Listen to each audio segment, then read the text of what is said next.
السلام عليكم. ازيكم؟ وحشتوني جدا. آه بقالي كتير ما صورتش فيديوهات، هما يومين بس والله العظيم وحشتوني بجد. في الاول كده قبل ما ابدا ياريت كلنا نعمل شير للفيديو ده، نعمل مشاركة كلنا للفيديو ده علشان عايزين نجمع اكبر اراء ممكنة. تمام. حابة اتكلم معاكم في موضوع. عايزة اقول لكم ان انا بقالي فترة نفسي قوي قوي اشتري راديو. انا ما عنديش راديو في البيت. هتقولولي ليه؟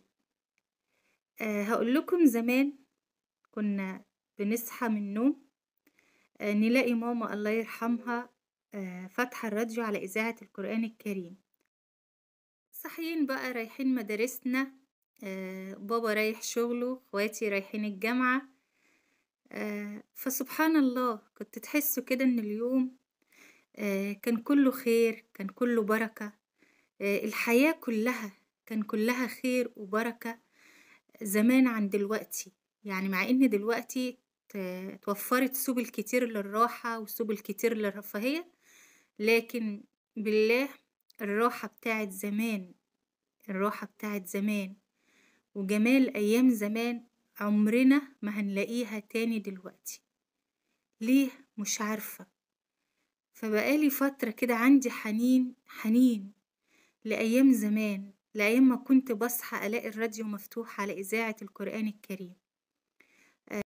للأسف التطور اللي حصل دلوقتي من نت، فيسبوك، تيك توك، يوتيوب، معرفش ايه، كل ده أخدنا من الحاجات الحلوة بتاعت زمان.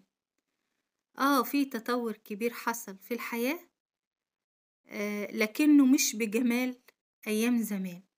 بجد عايزة أسألكم بقى، ايه اللي انتوا مفتقدينه في ايام زمان نفسكم يرجع تاني وتلاقوه دلوقتي؟